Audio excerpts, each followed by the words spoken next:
Karl-Walter Lindenlaub, cinematographer for Halo, new series on Paramount. Plus, obviously, the show draws heavily from the expansive mythology of the video games. It doesn't directly adapt any specific story. But from a visual perspective, I wanted to ask you, like, how did you guys go about making sure you were, hitting the beats of what fans of the video game would expect while also making it its own thing? I think from the get-go, we tried to strike a balance between the action scenes, which, were feeding into the expectations of all the video gamers, and our ambition to tell a more deeply drawn out story that relies heavily on the character development of our heroes, and their interactions. I got to say, I mean, what drew me to this series was not shooting endless action. I'm not a video gamer myself. My son played the game and he actually helped me get the job, and I had to write a concept. But I was actually interested in the show because the two scripts that were sent to me in the beginning were telling a very interesting, unexpected story about somebody trying to find his humanity, in the future, being genetically altered or being at least enhanced as a fighter, and then finding this chip and being trying to find his history and his past. You mentioned that. I love that for Master Chief. That's the main character. You have like a lot of, like, I would say, like ephemeral or like flashbacks to his early days. How did you guys talk about how did you decide that's how you wanted that to look and feel? Because I found that choice like really interesting. Like you said, it's not just all relentless action. You have these like nice new character beats and stuff. So how did you decide on how that would look? I mean, the whole Halo universe has a lot of variety, and we had an enormous amount of different sets and different worlds to figure out. And to ground all this, I decided to shoot the main part of the show on very modern lenses, signature primes. But then the flashbacks lend itself to do something a little different. I had a very long-lasting relationship with Manfred Jahn in Munich at the Airy rental house. And just like here, Panavision in America, they can make custom stuff for you if you need something special. And Manfred, like I said, has been supporting me for many years in European projects. So I asked him, do you have some lenses that give me a different look? Detuned lenses are very much in fashion. So he sent me a whole set of DNA lenses with different levels of detuning. So we had kept those for the whole show, really, and shot the flashbacks on it.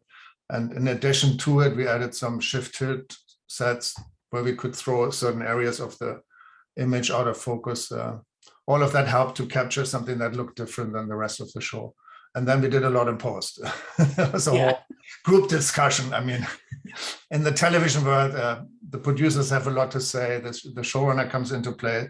I'm more used to feature films where it's one director and one vision. In this case, there's an exchange of ideas. And I think the common consensus was to have the flashbacks start very desaturated and almost overexposed. We defocus the edges even more to make it more uniform. And then the longer the story progresses, the more Master Chief retains his memory, the more this comes back to reality and gets more saturated and real. Yeah, you mentioned before how you're not necessarily a gamer, but your son helped you with like the concept and the memo. I guess what was that like? What was your pitch basically for this? Like, is that like kind of what you were talking about there, or like overall, like what was your pitch for it?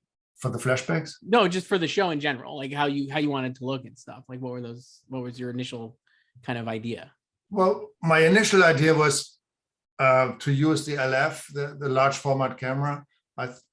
They had just become more used and more available.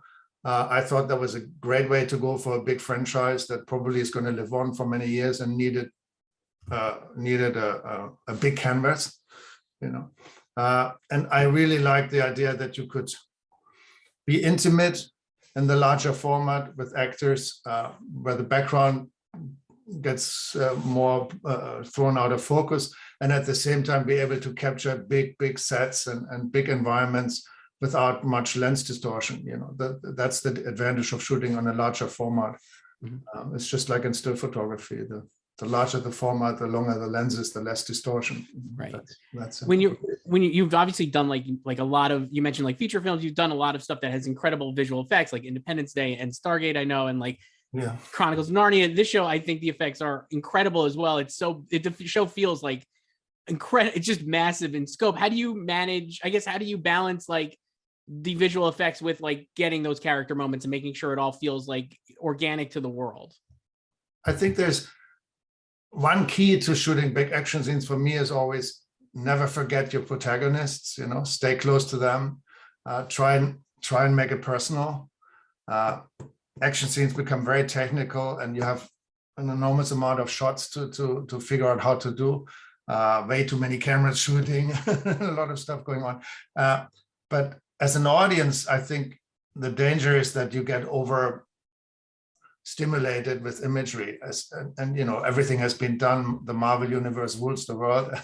We've all seen these endless action scenes, and I think it's really important that you stay with the person. And we figured out certain shots with Otto in the beginning, the director of the first 2 episodes and producer, that worked really well. We had, for example, a close-up on a 57, which is a funny focal length, but let's say a 57 large format lens that felt like you're really with the person without being intrusive, and at the same time being very intimate and not being far away on a telephoto lens. So those kind of shots worked really well on our lead actors. We used that a lot during the whole show. Sort of like a medium close-up here. That's really but the camera is maybe 5 feet away, 4 feet away in that personal space, but not too close. And then we had to figure out some shots, how we get into this first person shooter POV. Some of those had to be done, Of course, you don't do a whole movie like that, but in certain action sequences, you had to do that, because it's such a signature thing in all these video games. And for that, we had an interesting transition. We did some shots where we moved really quickly towards Pablo and towards Master Chief. I even had a special close focus lens set that we could really go really close as we come to the helmet. And then with visual effects help, the camera seamlessly moves into the helmet and then sees the POV. And for that, we had a helmet camera rig. I had a young Hungarian female DP who had just finished film school. She was assisting me through the whole show. Without her, I could have never done all the prep and all these things. And she was very fit with all the little cameras. So she tested all these little off-the-shelf cameras, and we ended up with a Blackmagic that wasn't so small, but small enough and good enough for visual effects to do compositing, Yeah. That was mounted on a helmet that the stunt actor was carrying. So the great thing about that perspective is you can have the arms, and if you want a rifle, in the shot, and that puts you right in there. Yeah. It's really a remarkable fact. And like you said, like it doesn't overdo it, I don't think, the show. So like you kind of pick and choose your spots with that, the first person aspect of it, at least. Yeah. And not to go like, wasn't it cool, this shot you mentioned in the pilot episode, right before the opens with this relentless battle, and there's a shot right before like all the carnage kind of starts, where the camera Quan sees like the alien ship, and then you kind of swoop down, like basically race into her as she's like running away and her friends are about to get massacred. It's an incredible shot. I was, again, like you said, Marvel has done everything, but I still was surprised by the way that looked and like that whole thing played out. Can you talk about setting that up? Because it's really cool. Yeah, that was very ambitious. Day one.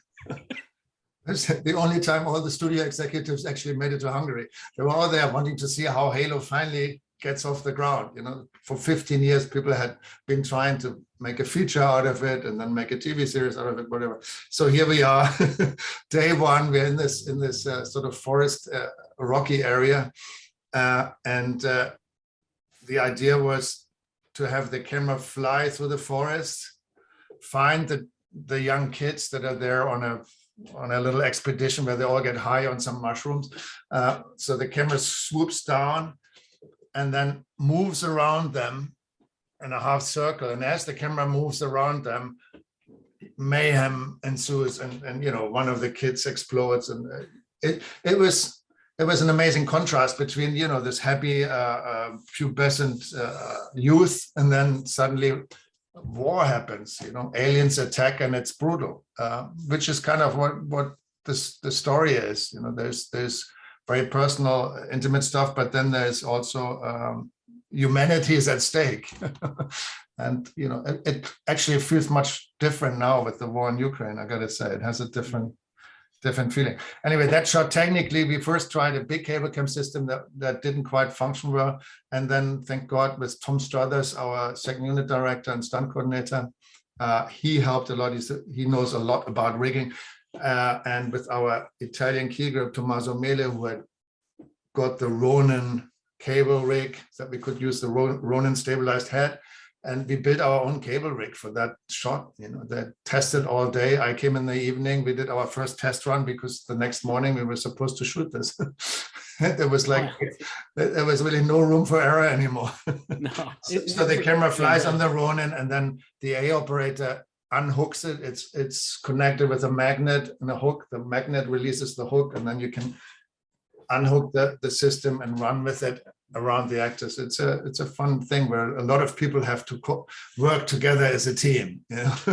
Yeah, it's an incredible shot, and it's a great show. Karl-Walter Lindenlaub. We have to wrap up here, but thank you so much. Halo, all episodes are streaming on Paramount Plus. Thank you so much. Thank you.